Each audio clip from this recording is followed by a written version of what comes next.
Olá, meu nome é Josici Peixoto, eu sou médica geriatra, atuante no CREASE, que é o Centro de Referência Estadual de Atenção à Saúde do Idoso. O motivo desse encontro, dessa videoaula, é discutir sobre avaliação cognitiva de uma forma bem breve, para sensibilizar os profissionais da área de saúde a entender quando o paciente apresenta uma alteração cognitiva, ajudar no diagnóstico e nas intervenções necessárias para melhorar a qualidade de vida.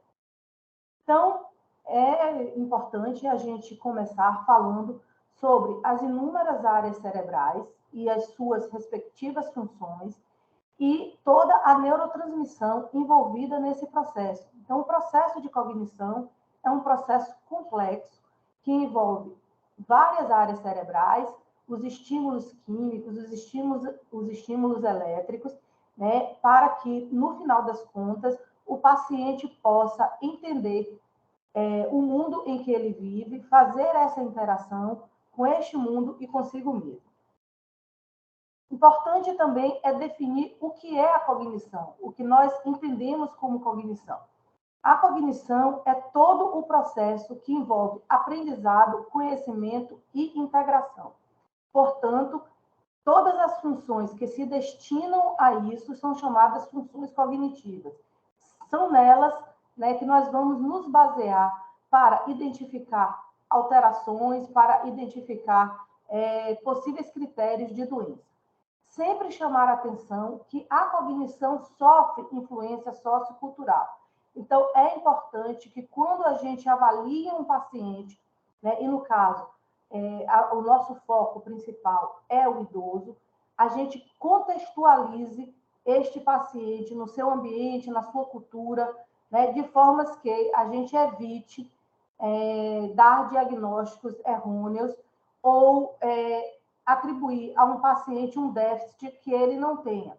Por exemplo, um paciente que vive no interior do estado, na roça, né, o contato que ele tem com, digamos assim, com o macro é através de um rádio de pilha ou, no máximo, um canal de televisão restrito, né? E esse paciente vai fazer uma avaliação cognitiva e você lá mostra para ele um telefone celular e pergunta para ele o que é aquele objeto. E ele não sabe responder e você atribui para ele um déficit de reconhecimento, né? Então, na verdade, está se utilizando o instrumento errado.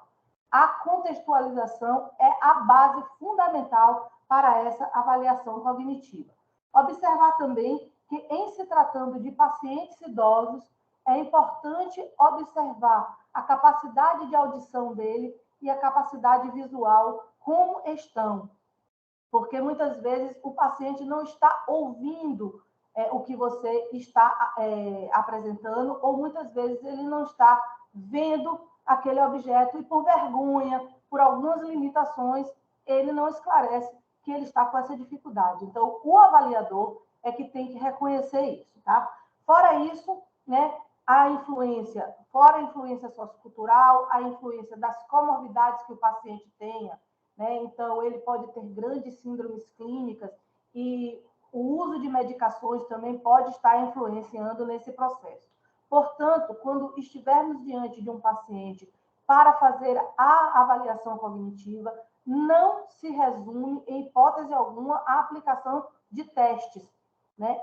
O teste vem como uma parte desta avaliação cognitiva, mas a avaliação cognitiva é a avaliação global do paciente, onde nós vamos ver os medicamentos que ele usa, as comorbidades, a influência do ambiente dele, né, da cultura dele. Então, é uma avaliação bem ampla e bem complexa.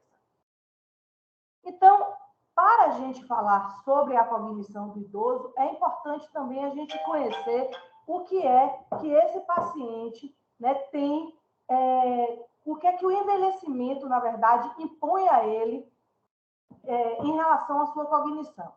Então, o domínio cognitivo, quais são as alterações que eles sofrem, né? Que o domínio cognitivo sofre. A velocidade de processamento da informação, ela fica mais lentificada, né? A atenção ela sofre uma alteração na questão da atenção dividida. Então, quando nós somos jovens, até mesmo adultos maduros, nós somos capazes de fazer 2, 3 coisas ao mesmo tempo. Essa capacidade vai sendo perdida com o envelhecimento. A memória também, né, pode sofrer algumas lentificações, principalmente a memória recente, o que vai confundir muitas vezes com o próprio processo de adoecimento. A função executiva não sofre grandes alterações com o envelhecimento. A linguagem pode ter uma lentificação, tá? E as praxias, que são as capacidades, as habilidades de realizar tarefas aprendidas anteriormente, pode haver uma certa desorganização, certo? Então, esses são são as alterações do envelhecimento cognitivo. E quando a gente fala nisso, a pessoa pode perguntar assim, mas isso parece muito com os quadros demenciais em fases iniciais. Parece mesmo. E o que é que diferencia um do outro? O impacto funcional, tá certo? Quando é um envelhecimento cognitivo considerado habitual, não existe impacto funcional. Quando existe impacto funcional, aquela pessoa deixa de fazer o que fazia, né? Ela tem uma produção muito aquém do que a que ela tinha, então isso já leva à desconfiança de que pode estar acontecendo um processo de adoecimento. De forma que, né, é sempre bom a gente pensar nesse trajeto. Quando o paciente traz a queixa, nós profissionais da área de saúde, temos que estar atentos a algumas situações. Primeiro, se é normal no envelhecimento, aquilo que a gente espera diante do envelhecimento. Se é acima do que é esperado pelo envelhecimento, mas não tem impacto funcional e, portanto, não preenche critérios de doença. Então, nós estaríamos aí diante do transtorno cognitivo leve, né? Pelo novo DSM-5, transtorno neurocognitivo menor. Ou, se é acima do que esperamos, já tem impacto funcional e, portanto, preenche critérios para uma doença. E aí estamos diante de uma síndrome demencial. Então, nós estamos notando, né, aí a pergunta que não quer calar. Uma coisa necessariamente vai evoluir para outra? Não. Quem tem transtorno cognitivo leve não tem garantias que vá evoluir para a síndrome demencial. É um preditor? É, mas não necessariamente vai evoluir. Então, dentro desse escopo, nós temos que estar atentos onde o nosso paciente se localiza, onde ele está, né, para que a gente possa atribuir uma qualidade na assistência que nós vamos dar para ele. Bom, quais são, então, os domínios cognitivos que nós habitualmente estudamos e que são os mais comumente envolvidos nas síndromes demenciais? Então, nós temos a atenção, a função executiva, a memória, a linguagem, as praxias, a sensopercepção, com as habilidades visoespaciais e com as funções visoperceptivas, e o pensamento. Então, nós vamos dar um voo panorâmico nessas funções cognitivas para que a gente entenda depois como chegar ao diagnóstico de alteração delas. Então, o que é a atenção? A atenção é a habilidade de manter o foco em determinada tarefa sem desviar com estímulos externos e internos. Nos permite concentrar em um estímulo ou atividade para processá-los mais profundamente depois. Nós vamos falar dessas funções separadamente apenas por uma questão didática, mas é importante também já deixar claro que uma função pode ser a base da outra. Por exemplo, se a gente está desatento e a gente, diante de uma informação, não a recebe, a gente não vai poder processar essa informação nem armazenar, e muito menos resgatá-la. Então, a atenção, neste caso, está influenciando diretamente na memória, né? E o que é a memória? É a habilidade de que nos permite exatamente isso. codificar essa informação, armazenar e, quando necessário, recuperar, tá certo? E claro que esta memória, né, nós conhecemos que a fisiologia da memória, né, depende, então, dessas questões externas. Então, quando nós podemos ter alterações secundárias de memória, quando o problema não é exatamente nas áreas dela, e problemas primários, quando as alterações se referem àqueles neurônios responsáveis por essa função. Então, a visão pode alterar a memória, na verdade, a falta de visão, a falta de audição, a falta de atenção podem influenciar diretamente na memória, o paciente apresentar déficit e ele não ser necessariamente um portador de demência. Bom, a função executiva é o conjunto de habilidades cognitivas que permite ao indivíduo planejar, executar e monitorar um comportamento dirigido a uma finalidade. Então, é aquele paciente que aprende, né, a dirigir, é aquele paciente que aprende a fazer as suas tarefas profissionais, né, a elaborar, né, estruturar uma tarefa, ou seja, planejar o que ele vai fazer e como ele vai fazer. Então, essa capacidade de criar estratégias, a organização do pensamento, né, esta manipulação mental de informações que exige para essa organização, para esse planejamento, né, a flexibilização cognitiva, né, então eu penso de um jeito neste momento, mas a estratégia que eu vou utilizar é outra. Todas essas questões fazem parte da função executiva. E, por fim, né, tem como resultado a capacidade do paciente, né, de tomar decisões e de monitorar o que ele decidiu. A linguagem, por sua vez, é toda a nossa capacidade de comunicação. Então, envolve a expressão e a compreensão. Então, a capacidade de elaboração das experiências, de pensamentos, por meio de símbolos conhecidos como palavras, né? Então, aí nós vamos produzir a fala, a escrita, né? Ou gestos que também são utilizados, que nós chamamos a linguagem não falada, né? E também a conversão de um conhecimento semântico em fonemas na fala ou grafemas na escrita, combinados e ordenados em sentenças segundo as regras sintáticas. Então, a linguagem é todo o nosso processo de comunicação, que envolve, como eu já disse, a compreensão e a expressão. Tem as praxias também, que eu já falei no início, que são as habilidades de elaboração de um ato motor, intencional, organizado e previamente aprendido com uma finalidade determinada.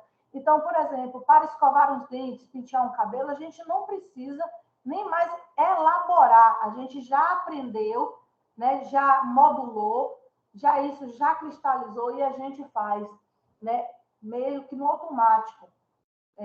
Dirigir, usar uma bicicleta, né? Então, essas são praxias. E quando elas são perdidas, nós chamamos apraxias, e é uma das funções que pode trazer também impacto nas suas funções executivas. Temos as funções visoespaciais, que habitualmente são divididas em sensações e percepções. As sensações se referem principalmente ao processo de produção, né, de sensação, ou seja, alucinações visuais, auditivas, ilusões, e as perceptivas também incluem essas questões, né? Então, a percepção do ambiente, a orientação espacial, todas essas questões fazem parte da sensopercepção. Então, essas funções, na verdade, permitem organizar e entender o mundo através dos estímulos, né, que são recebidos dos diferentes sentidos, como visão, audição, olfato, gosto e tato. Então, quando nós temos alterações da sensopercepção, nós vamos ter as agnosias. E o pensamento, né, que é permite integrar todas as informações recebidas, é a lógica das nossas ideias, né? Permite também integrar as relações estabelecidas, né, entre os acontecimentos e conhecimentos, usa-se o raciocínio, os conceitos e juízos, então é uma função que tem como base também outras funções cognitivas e, né, também nos permite, em síntese, resolver problemas e nos relacionar com as pessoas. Em relação ao pensamento, é muito importante a gente considerar, como eu falei no início, a cultura do paciente. Tá? Por exemplo, os portugueses, eles são literais. Né? Então, por isso que existe a brincadeira de falar que as pessoas de Portugal, elas são emburrecidas, mas isso não é uma verdade. Elas são literais. E então a gente precisa respeitar essas características culturais quando a gente está fazendo a avaliação cognitiva. Então, o que é que eu posso perguntar ao meu paciente para acessar essas funções cognitivas? Então, eu trouxe umas perguntas que são relevantes e que vão, né, de acordo com a resposta do paciente, apontar para um déficit em uma ou outra área. Vale a pena também chamar a atenção que isso não é 100% fidedigno, tá certo? É apenas um roteiro que a gente tem, é uma recomendação que a gente tem para chegar mais perto do que a gente quer, mas não é 100% garantido, tá certo?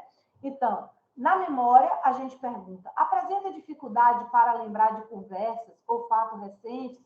Você pode até perguntar ao paciente o que aconteceu ultimamente que teve um grande impacto na vida das pessoas. Então, por exemplo, hoje em dia, né, nós estamos no dia 15 de fevereiro de 2023, o paciente pode se referir ao carnaval, ou recentemente ao problema que houve na Turquia, né, ao terremoto que houve na Turquia. Né? Há uns meses atrás, os fatos relacionados à política, às eleições, enfim. Né? A gente pode contextualizar no momento que a gente está e perguntar ao paciente sobre um fato específico. Repete as mesmas perguntas ou as mesmas histórias, então o paciente está repetitivo, e isso a família traz muito, de uma forma muito rigorosa, diz, ele fica perguntando a mesma coisa várias vezes ao dia. Então, essa repetição nos leva a pensar que esse paciente realmente possa estar com um problema de memória. Perde coisas pela casa, perder coisas pela casa e não achar, né? Porque às vezes o paciente perde, ele se acalma, ele foca no que ele quer e ele vai lá e acha. Mas aquele que perde coisas pela casa e não acha de jeito nenhum, e isso se refere muitas vezes a dinheiro, né? O que leva o paciente a pensar que está sendo roubado, né? Isso é uma coisa mais importante. Né? Esquecer de desligar o fogão, queimar a panela, né? Isso também é algo que acontece de uma forma comum e nos leva a pensar que pode ser uma alteração de memória. Em relação à linguagem, nós podemos perguntar a presença de dificuldade para encontrar a palavra adequada. Então, o paciente passa a utilizar muito, né, palavras como coisinha, aquilo, né, e utilizar muito da linguagem do outro. Então, aquela coisinha, eu fui naquele lugar, naquele lugarzinho, e até usar diminutivos para substituir a palavra que ele quer falar. Tem dificuldade de se fazer entender, ou seja, a pessoa precisa explicar várias vezes a mesma coisa, então isso já nos denota uma dificuldade na compreensão, que faz parte da linguagem. Né? E também, né, a família ou o próprio paciente pode trazer, né, o empobrecimento do vocabulário, né, aquele paciente que ele traz esse empobrecimento de várias formas, não só na fluência, ou seja, na quantidade de palavras que ele, o arsenal que ele tem para falar, mas também o empobrecimento da linguagem na forma da sua qualidade, em que ele começa a fazer substituições, não só disso que eu falei anteriormente, mas de fonemas. Então, o paciente quer falar, eu quero viajar de carro. ele não consegue falar a palavra carro, então ele vai encontrar uma forma de substituir, porque ele lembra do som. Então ele vai dizer, eu quero viajar de tarro ou de marro. Palavras que não têm nenhum sentido nesse contexto e que não existem na língua portuguesa, tá certo? Bom, em relação à orientação, a gente vai perguntar, né, se a pessoa esquece de datas relevantes, se alguma vez já se perdeu em lugares que são conhecidos. Se perder em lugares que não são conhecidos, não tem um grande impacto. Mas se perder dentro de casa, né, não sabe necessariamente, se perde à noite, não sabe onde encontrar o banheiro e por isso urina fora do lugar correto, lugares conhecidos como casa de filho, o paciente que ia andando sozinho para a casa de seu filho não consegue mais. Então, isso se refere à orientação. E também dificuldades com datas e saber onde está naquele momento que está sendo entrevistado também. A praxia, a gente já falou, né? E aí a dificuldade para utilizar objetos domésticos, né, já familiares. Então, aquele paciente que pega o controle remoto da televisão e utiliza como telefone, que pega um palito de churrasco e vai colocar dentro da água quente, achando que está cozinhando um macarrão. Então, essa dificuldade para utilizar os objetos se refere à praxia. Né? E atividades simples, como a gente já falou, como pentear um cabelo, abotoar uma blusa, né? Fazer uma cama, usar a roupa do dia a dia, usar uma calcinha, vestir a cueca, vestir as meias, amarrar os sapatos. Claro que para a gente identificar o déficit, é importante saber que o paciente realizava anteriormente. Se o paciente nunca realizou, isso não vai caracterizar um déficit. Isso é muito importante. Por isso que, em todo momento, eu chamo a atenção que, para fazer avaliação cognitiva, é preciso contextualizar. Então, se o idoso ele não consegue amarrar os cadarços dele, é preciso perguntar, ele antes fazia, certo? Porque para a gente atribuir um déficit, é preciso a gente comparar o idoso com ele próprio. Então, aqui também já tem um assunto importante, que é, a gente não compara idoso com outro, a gente compara ele com ele próprio, como ele era, como ele está, tá certo?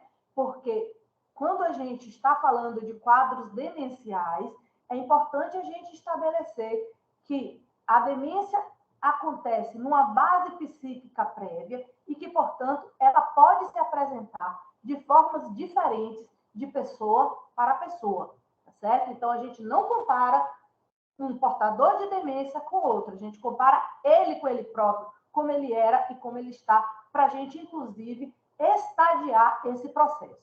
As funções executivas, então, a gente pode perguntar, tem dificuldade para lidar com finanças e talão de cheques? Tem dificuldades para realizar uma atividade que exige etapa? Então, você chega para o paciente e diz, olha, vá ali, abra a gaveta, tire o dinheiro que está dentro da gaveta e vá depois na lotérica pagar a conta de luz. Então, ele não vai na gaveta, ele não pega o dinheiro e ele vai diretamente na lotérica. Ele não vai conseguir fazer a atividade porque ele pulou uma etapa. Então, essa alteração nas etapas que são necessárias para o resultado final também chama a atenção que o paciente possa estar com algum problema na função executiva. E o julgamento, que ele tem dificuldade para saber se determinado ato é perigoso. Então, é aquele paciente que sobe nas cadeiras que estão frágeis, é um paciente que vai atravessar uma rua sem tomar o cuidado necessário, é aquele paciente também que faz perguntas inadequadas, que socialmente ele começa a ficar inadequado. Então, é aquele paciente que a gente chama o sem noção, tá? Sem noção de perigo e sem noção social. Bom, a vida social, também é importante, então, por conta dessa contextualização, a gente saber se o paciente perdeu o interesse pelo que ele gostava e se o comportamento social inadequado, como o exemplo que eu acabei de utilizar. Mas esse comportamento social inadequado não se refere apenas ao julgamento, né? Se o paciente está agressivo, se ele está ansioso, com irritabilidade, inquietude dentro de casa, perambulando muito, né? Então, trazendo um quadro que antes ele não apresentava. E, para avaliar o impacto de tudo isso, nós vamos ver, né, se ele é capaz de realizar as suas atividades de vida básica, comer, se vestir, tomar banho, fazer a transferência de um lugar para outro, as atividades de vida prática também, como fazer uma lista de compras, né, gerenciar pequenas quantias em dinheiro, utilizar o telefone, utilizar o controle remoto para ligar a televisão, né, e dentro desse contexto também gerenciar as suas medicações, né? Aquele paciente que já começa a ter problemas nessa funcionalidade, já é um paciente que chama bastante atenção para a gente. Então, e essas perguntinhas, né, e a avaliação global do paciente vai nos dar o substrato clínico, que é o fundamental para o diagnóstico das doenças que envolvem a cognição. Então, além dessa clínica toda, né, que é essa base que eu acabei de falar, nós podemos lançar mão de testes, né, testes cognitivos. Mas é mais importante, mais uma vez, frisar que esses testes cognitivos, eles não dão diagnóstico, certo? Eles são testes de rastreio e eles vão lhe ajudar, lhe dar mais um substrato para você dar o diagnóstico das doenças. Imaginem que as doenças cognitivas, que envolvem processos cognitivos, o diagnóstico, a gente monta uma coxa de retalho, tá? Então, são vários elementos que a gente precisa ter para dar esse diagnóstico, porém, o que não pode faltar e o que é mais importante é a clínica do paciente, tá? Então, por isso, essas perguntas que a gente acabou de falar, elas são de fundamental importância e elas devem anteceder a aplicação do teste, porque você já vai para o teste, né, sabendo o que você pode encontrar e interpretar o que você encontrou. Sem essa base prévia, não vai surtir um grande efeito, não vai ser eficaz, né? Então, nós temos testes cognitivos ultra rápidos, nós temos testes cognitivos globais que nós podemos utilizar para avaliação cognitiva do paciente. Os testes cognitivos ultra rápidos, eles normalmente testam 4 domínios, que é a orientação, a memória, né, e a fluência verbal e alguma coisa e função executiva, tá certo? Então, nós temos, né, a orientação e a memória, que são funções corticais, né? E a função executiva e a fluência verbal, que são funções subcorticais. E que testes são esses? Então, eu vou apresentar para vocês aqui o 10CS, que é um teste super rápido, né? E que já foi, a ciência mostra que a eficácia dele é a sensibilidade e a especificidade deles se parecem muito com a do Mini Mental Test, tá certo? Então, é um testezinho que pode tranquilamente substituir o Mini Mental. É um teste muito bom para consultas rápidas, né? Para você fazer um screen bem rápido, né, para este paciente. Então, ele vai perguntar qual é o ano em que a pessoa está, o mês e qual é a data do dia em que está se fazendo o teste. Bom, isso feito, se o paciente acertar, ele vai ganhar 1 ponto para cada item. Depois, a pessoa vai falar 3 objetos. É importante que né, quando você for falar os 3 objetos, você fale de forma clara, sem mão na boca, tá certo? Compassadamente, para que o paciente entenda.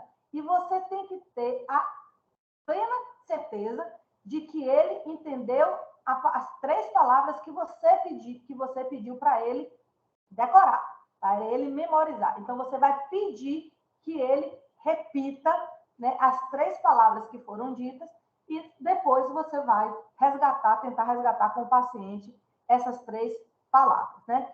Bom, seguindo, você vai pedir, dar 1 minuto ao paciente para que ele fale, neste minuto, o maior número possível de nome de animais. É importante deixar claro para o paciente que pode ser qualquer animal, grande, pequeno, médio, do céu, da terra, do mar, subterrâneo, não importa. Sendo animal, vale, tá? Então, se o paciente fizer de 0 a 5, ele vai ter uma fluência verbal 0, tá? Praticamente ele não falou nada. Nesta fluência verbal, é importante a gente estar atento quando o paciente falar gato e gata, não vale. Você só considera 1. E se ele falar peixe e depois vier com uma série de raças, né, de peixe, você também não considera a palavra peixe. Da mesma forma, ave. Né? Se ele disser a palavra ave, você só vai considerar se ele não disser depois periquito, papagaio e outras aves, tá certo? Aí você vai considerar a ave que ele falou. Depois você vai resgatar as 3 palavras que o paciente falou, né? E ele vai ter 1 ponto para cada palavra, e você vai dar a pontuação total. É simples, você perde no máximo 3 minutos fazendo esse teste, tá? Se o paciente não tiver educação formal, você pode dar 2 pontos para ele, e se ele tiver entre 1 a 3 anos de educação, você pode dar 1 ponto para ele. Né? Então, no total, no final, se o paciente tiver maior, se ele pontuou igual ou mais 8 pontos, ele está normal. Entre 6 e 7 pontos, ele tem um possível comprometimento. E se ele tiver de 0 a 5 pontos, ele tem um provável comprometimento.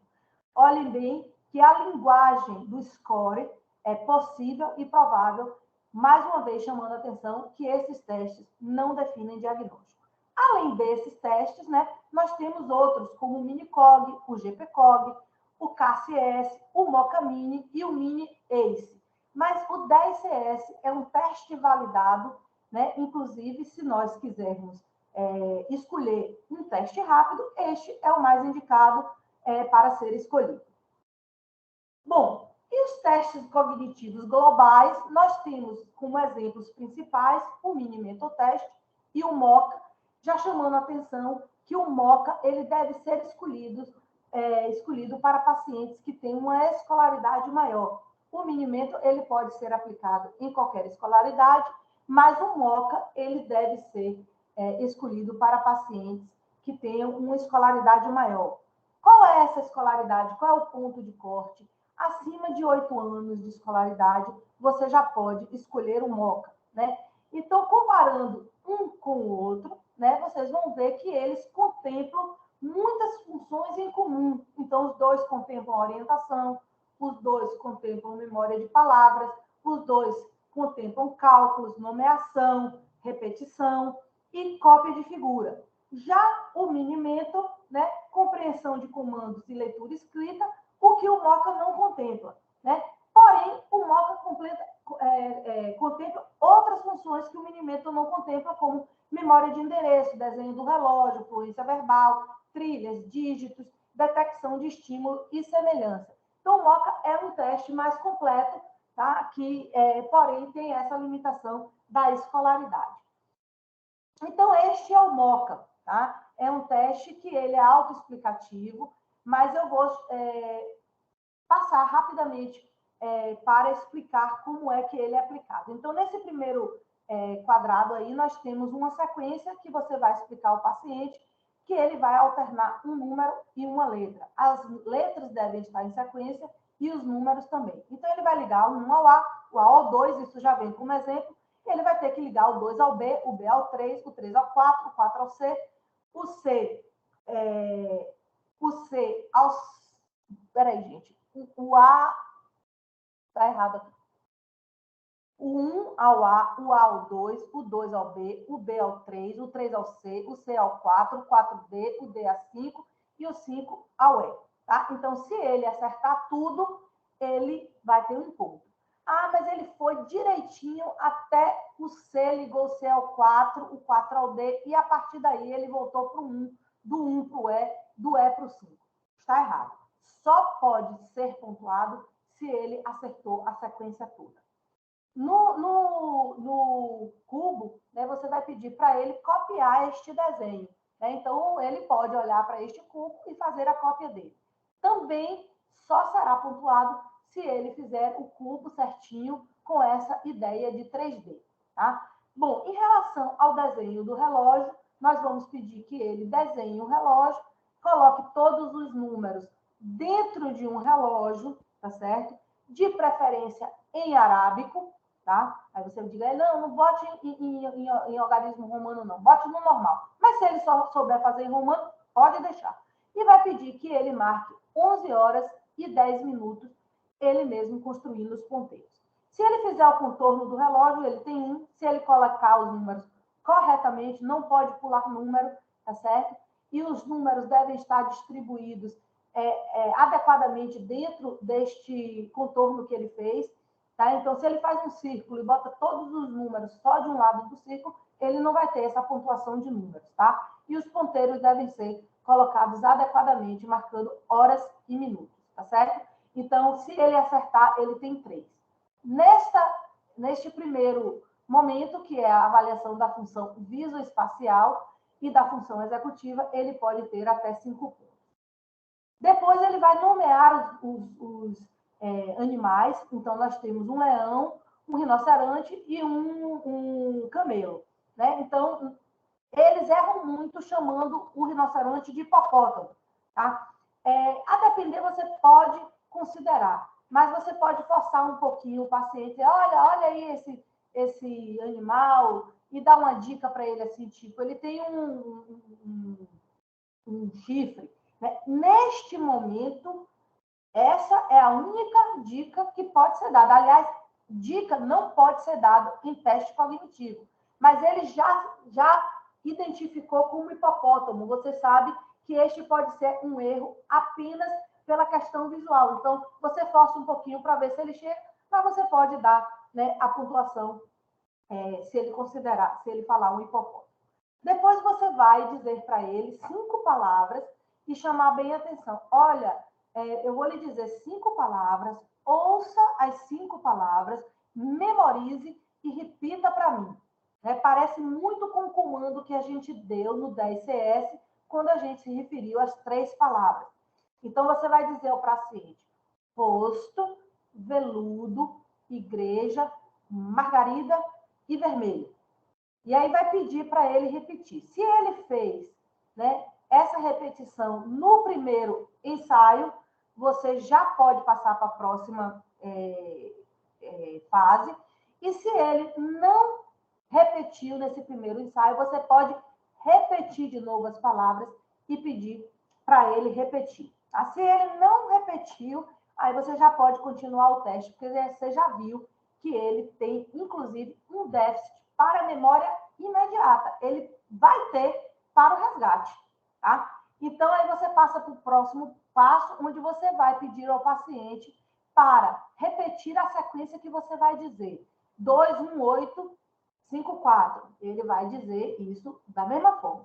E depois você dá a sequência 7, 4, 2, para ele dizer ao contrário. Então, 2, 4, 7. Tá? Se ele acertar as duas, ele vai ter 2 pontos. Se ele acertar apenas uma, ele vai ter 1 ponto. Se ele não acertar nenhuma, ele vai ter 0.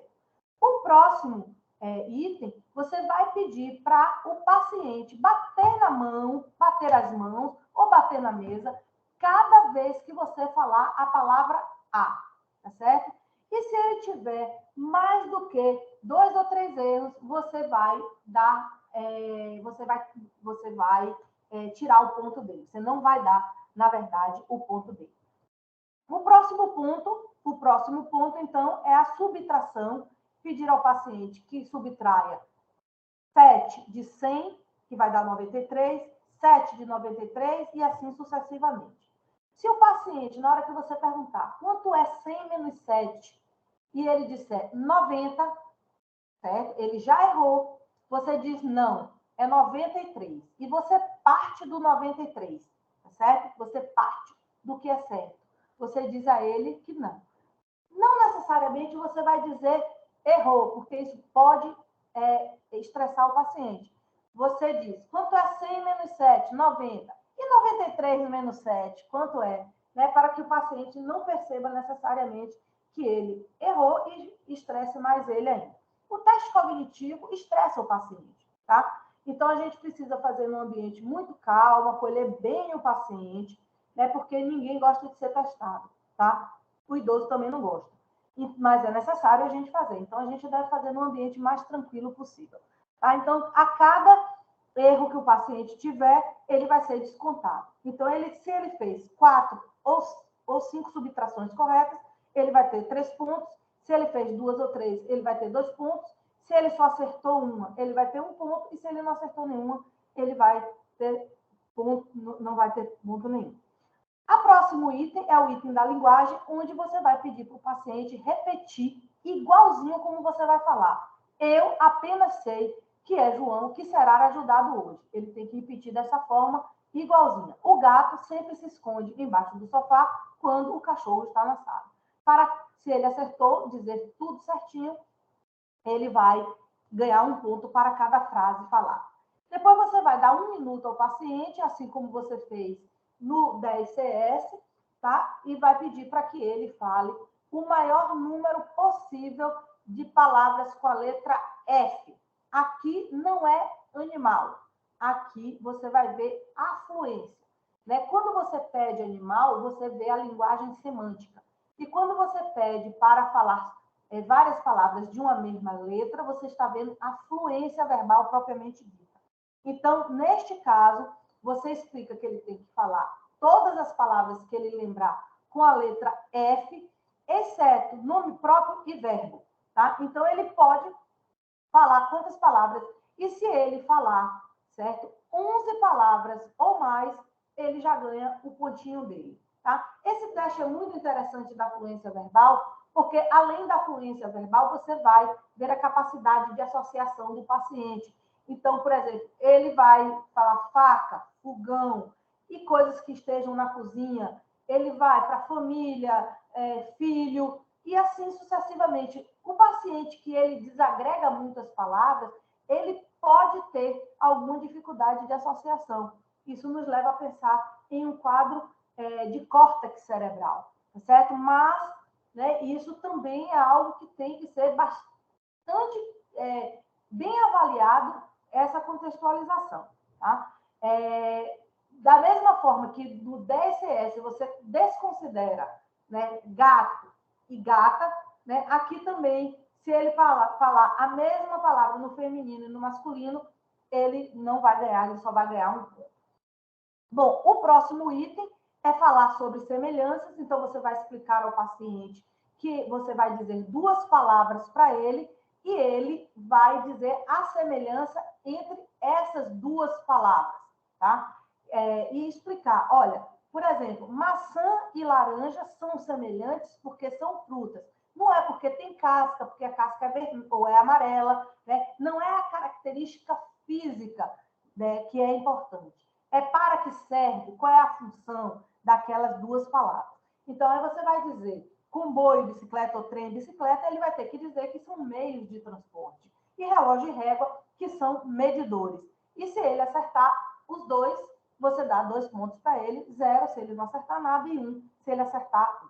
Bom, e aqui nós temos, então, agora a parte em que você vai resgatar aquelas 5 palavras que você disse, e se ele acertar de primeira, ele vai ganhar os 5 pontos. Aí vocês vão ver que tem 2 colunas aqui embaixo com pistas, né, que você pode dar ao paciente, mas para você ver algumas dificuldades que esse paciente, né, como eu falei na fluência verbal, de associação, né, de memória, de resgate de memória quando você dá dica. Mas se ele acertar quando você dá dica, não conta ponto nenhum. Só conta ponto se na hora que você perguntar quais foram as 5 palavras que eu lhe disse, aí ele disser rosto veludo, igreja, margarida e vermelho. Aqui no exemplo tem o malmiquê. Não é a margarina, mas pode ser a margarida. Tá certo? Então, se você disser, olha, uma das 3 palavras foi um tipo de tecido, e ele disser veludo, você diz, pô, esse paciente tem condição de associação, mas ele não ganha o ponto, tá certo? E aí, por fim, vai perguntar o dia do mês, né? O mês que se está, o ano, o dia da semana, o lugar e o lugar que se está, no hospital, no consultório, e a cidade em que o paciente está. Ele pode ter, no máximo, 30 pontos, né? E o ponto de corte, você pode dar uma pontuação a mais se o paciente tiver uma baixa escolaridade, mas, como eu falei no início, não é interessante usar esse teste para baixa escolaridade, tá certo? E o ponto de corte do MOCA é em torno de 26, 27, né? Você já considera ele um teste com alteração, certo? Então, é um teste que é mais demorado para você fazer, exige mais concentração do paciente, mais concentração sua também, né? Dentro dessa questão de falar as palavras, a gente viu que não pode, a dica, quando você dá e o paciente acerta, não pode ser contada como pontuação, né? E é um teste também que vai servir de acompanhamento em relação às suas intervenções. Se você manda o paciente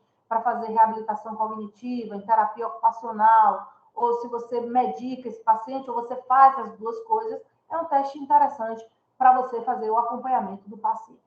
Aqui é o Mini-Mental, que é mais conhecido já pela maioria das pessoas, né? Todas as questões que eu falei em relação à fluência verbal, ao cálculo, se aplicam aqui no Mini-Mental, né? O registro das palavras, o resgate dessas palavras, aqui se aplica também no Mini-Mental, né? E chamar a atenção, gente, que quando a gente pede a hora ao paciente, pode ser uma hora aproximada. A data tem que ser, a gente pode considerar um ponto a mais, um ponto a menos. Então, hoje são 15 de fevereiro. Se ele disser 14 ou 16, a gente pode aceitar. O dia da semana tem que ser exato. O mês tem que ser, ele tem que nomear o mês. Ele não pode dizer que nós estamos no mês 2, tá? Ele tem que dizer que nós estamos no mês de fevereiro. E o ano também tem que ser completo. Não nos interessa dizer 23, que ele diga 23. Porque 23 pode ser 123, 223, 523 e 1923, tá certo? E ele tem que dizer que nós estamos no ano de 2023. Então, caso ele lhe diga 23, no mesmo momento você diga completo, eu quero o ano completo, tá? O que 23? Né? Para force o paciente, em vez de você tirar o ponto dele, você força ele dizer o certo, tá? A não ser que no início você tenha dado este comando. Eu quero que você me diga a hora exata, a data exata, o dia da semana exato, o mês nominalmente e o ano completo. Aí você pode não ter essa flexibilidade com o paciente, tá? Na orientação espacial, dizer que lugar está. Então, por exemplo, estou num consultório médico que fica num centro médico no 3º andar, localizado em tal rua, em tal cidade e estado. Para você tirar o ponto deste paciente em orientação espacial, você tem que ter segurança que ele conhece aquele lugar, que aquele lugar é um lugar que ele já conhecia, que ele já transitou. Se ele não conhece, certo? Você pode tentar utilizar uma outra estratégia. Embora isso não seja muito recomendado, nós temos que usar o teste do jeito que ele é apresentado para a gente, do jeito que ele é validado, tá? Então, não cabe a gente estar modificando o teste, a essência do teste, pela nossa cabeça, tá certo? Então, o Mini-Mental, ele pode ter um valor total de 30, né? Então, de 27 a 30, ele é considerado normal. De 24 a 26, o paciente tem um déficit cognitivo moderado e abaixo de 23, ele tem um déficit cognitivo presente. Isto é se ele tiver maior que 8 anos de escolaridade. 8 ou mais anos de escolaridade. Se ele tiver menos tempo de escolaridade, ou seja, menos 8 anos de escolaridade, esse paciente vai ter um ponto de corte diferenciado, desculpa, que a literatura traz como 17, tá certo? Bom, e aqui, por fim, é um outro teste que nós estamos trazendo para vocês, que esse teste, ele é utilizado... qual é a vantagem dele? Ele é utilizado para que o familiar ou o cuidador responda caso o paciente não possa responder. Então, são perguntas também muito simples, como se o paciente lembra de rostos de parentes e amigos, se ele lembra dos nomes de parentes. Eu não vou ler tudo para vocês, porque vai ficar muito enfadonho, mas são perguntas do dia a dia, certo? Esse teste é o GPCOG, ele tem um score de 26, a soma total, e o score você vai, na verdade, você vai somar tudo que ele fez, toda a pontuação que ele fez, e vai diminuir de 26, certo? E isso vai dar o score total, tá? E se ele tiver mais do que 3,22, ele tem um déficit cognitivo, né? Caso este paciente tenha depressão. E se ele fizer mais que 3,42, ele tem um déficit cognitivo, desculpe, em deprimidos. Tá? Se ele tiver 3,22 a mais, ele tem um déficit cognitivo. Pessoal, vocês vão ter que cortar aqui, viu? Passa aqui, a gente vai fazer o seguinte.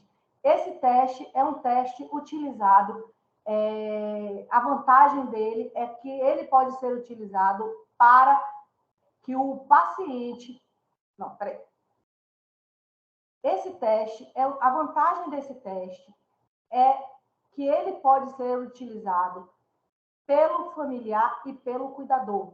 Na verdade, as respostas são dadas pelo familiar e pelo cuidador. Então, essa é a vantagem desse teste. Como é que a gente faz? A gente faz todas as perguntas, são perguntas simples.